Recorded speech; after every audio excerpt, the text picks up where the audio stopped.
पूज्यनगरी न्यूजमध्ये आपले सर्वांचे स्वागत। मनुस्मृतीमध्ये महिलांना माणूस समजले नाही म्हणून डॉक्टर बाबासाहेब आंबेडकरांनी मनुस्मृतीचे दहन करून संविधानामध्ये सर्वांना समानता दिली आहे। महिलांनी जुन्या रूढी परंपरेतून बाहेर निघावे असे आवाहन बौद्ध महासभेचे केंद्रीय शिक्षिका श्रीमती सुषमा निकाळजे यांनी परंडा येथे बोलताना केले। परंडा येथील बौद्ध विहार येथे दिनांक 25 डिसेंबर मनुस्मृती दहन दिन व महिला मुक्ती दिन साजरा करण्यात आला। यावेळी सुषमा निकाळजे यांनी मनुस्मृतीच्या जोखडातून महिलांचे डॉक्टर बाबासाहेब आंबेडकर यांनी कशी मुक्तता केली या विषयावर मार्गदर्शन केले। कार्यक्रमाचा शुभारंभ बौद्ध वंदने करण्यात आला। यावेळी बौद्ध महासभेचे जिल्हाध्यक्ष ॲडव्होकेट दिलीप निकाळजे यांनी उपस्थितांना मार्गदर्शन केले। यावेळी कार्यक्रमाच्या अध्यक्षा श्रीमती वैशाली आडसूळ, बौद्ध विहार समितीचे अध्यक्ष राजेंद्र निकाळजे, सागर शिंदे, अश्रुबा वागचौरे, अश्विनी हावळे, दुधा गंगावणे यांच्यासह मोठ्या संख्येने बौद्ध उपासक उपासिका उपस्थित होत्या। कार्यक्रमाचे सूत्रसंचालन श्रीमती संगीता निकाळजे यांनी तर आभार राजेंद्र कुमार निकाळजे यांनी मानले। पहा संपूर्ण रिपोर्ट।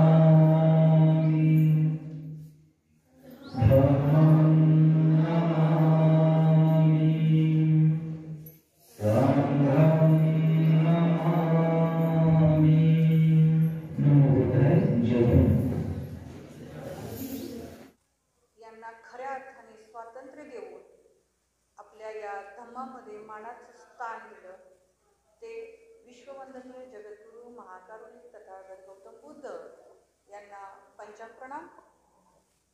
त्याचबरोबर ज्यांनी 1848 पासून खऱ्या अर्थाने बहुजनांना शिक्षण देण्यासाठी प्रवृत्त केलं, प्रयत्न केले आणि त्या प्रयत्नाला यशस्वी केलं असे ज्योतिराव फुले, सावित्रीबाई फुले यांना वंदन। त्याचबरोबर ज्यांनी सर्वात प्रथम आपल्या संस्थानामध्ये आरक्षण दिले ते आरक्षणाचे जनक राजश्री शाहू महाराज यांनाही वंदन। आणि या सर्वांच्या कार्याला खऱ्या अर्थाने ज्यांनी राज्यघटनेमध्ये समाविष्ट करून तुम्हा आम्हाला जीवन जगण्यासाठी जी मूल्य अधिकार दिले ते डॉक्टर बाबासाहेब आंबेडकर यांनाही पंचांग प्रणाम। या ठिकाणी या भारतीय बौद्ध महासभेचे जिल्हाध्यक्ष आदरणीय दिलीप कुमार निकाळजे, माजी जिल्हाध्यक्ष आदरणीय राजेंद्र कुमार निकाळजे, त्याचबरोबर या तालुक्याचे तालुकाध्यक्ष, महिला प्रमुख, आमचे समता सैनिक दलाचे अध्यक्ष अश्रू वागचौरे, केंद्रीय शिक्षिका संगीताताई निकाळजे, कोषाध्यक्ष अश्विनी हावळे आणि या ठिकाणी जमलेल्या माझ्या भगिनींनो आणि दूर खुर्चीवर बसलेल्या बांधवांनो जे व्हॉट्सअपवर बिझी आहेत, सगळ्यांना जय भीम। आपल्याला ज्या मनुस्मृतीला स्त्रियांना माणूस म्हणून समजलंच नाही, डॉक्टर बाबासाहेब आंबेडकरांनी त्या मनुस्मृतीला जाळल्यानंतर भारतीय संविधानामध्ये स्त्रियांना स्वातंत्र्य आणि समानता दिली। हे पुस्तक जाळल्यानंतर ही कृती महत्त्वाची होती। मनुस्मृती जाळल्यानंतर त्याच्या बदल्यात काय हे सगळं सोडून द्या, महिलांना स्वातंत्र्य द्या, समता द्या हे सांगणं आणि त्या पुस्तकाला जाळणं इथपर्यंतच ती कृती महत्त्वाची नव्हती, तर बाबासाहेबांनी त्याच्या बदल्यामध्ये भारतीय संविधानामध्ये आपल्या सर्वांना स्थान दिलं. कुठल्याही धर्मग्रंथामध्ये महिलांना स्थान नाही, कुठल्याही धर्मसंस्थेमध्ये महिलांना स्थान नाही. पण बाबासाहेबांनी 1950ला जेव्हा आपल्याला संविधान दिलं तेव्हा आपल्या सगळ्यांना त्या संविधानामध्ये अंतर्भूत केलं. मग ते अंतर्भूत केल्यानंतर आपली काय जबाबदारी आहे ते आपण शिकलं पाहिजे. मराठा सेवा संघासारखं जे संघटन आहे, जिजाऊ ब्रिगेडचं जे संघटन आहे, त्या संघटनामध्ये शेकडानो महिला आहेत आणि त्या आता परिवर्तनाच्या लाटेवर आहेत. आणि दुःखाची बाब म्हणजे आपण आणखीनही मागे आहोत.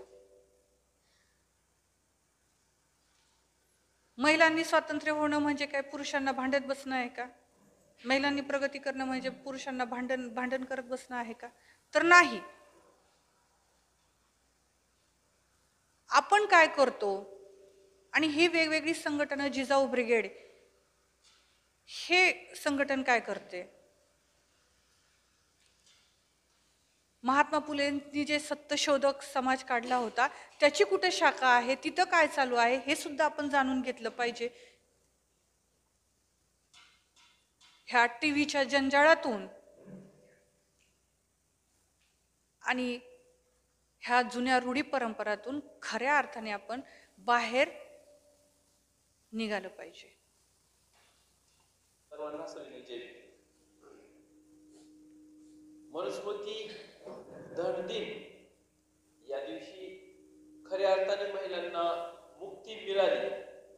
प्रत्यक्षरित्या ते कार्य करून बाबासाहेबांनी की बाबा तुमच्या विरुद्ध जे काही आहे त्याला बघा जाळूनच टाकलं एकदम.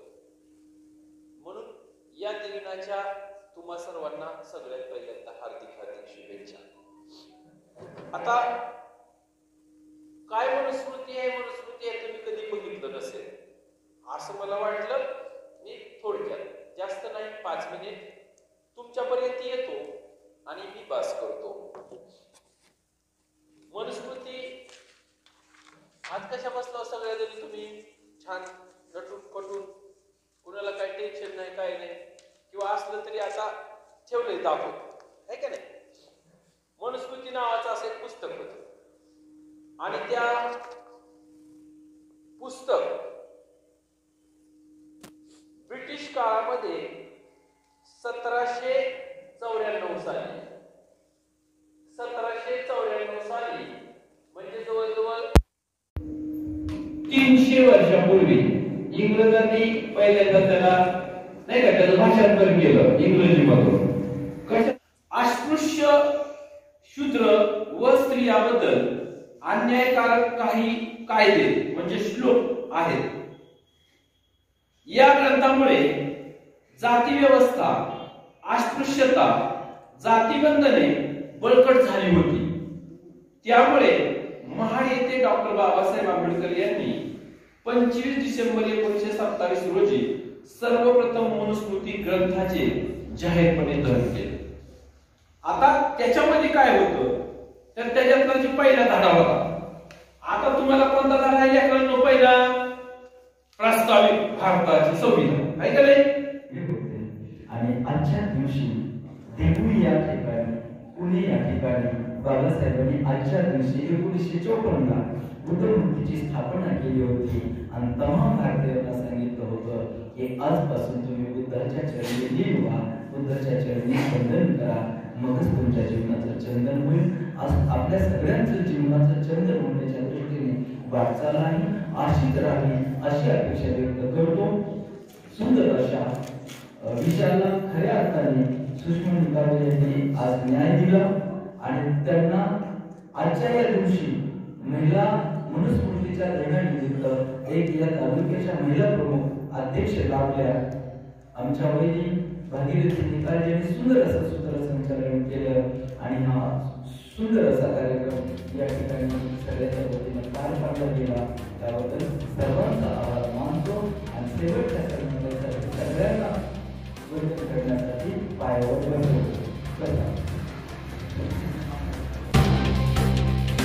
सोलापूर उस्मानाबाद जिल्ह्यातील महत्त्वाच्या बातम्या पाहण्यासाठी पूज्यनगरी न्यूज चॅनलला सबस्क्राईब करा, लाईक करा. धन्यवाद.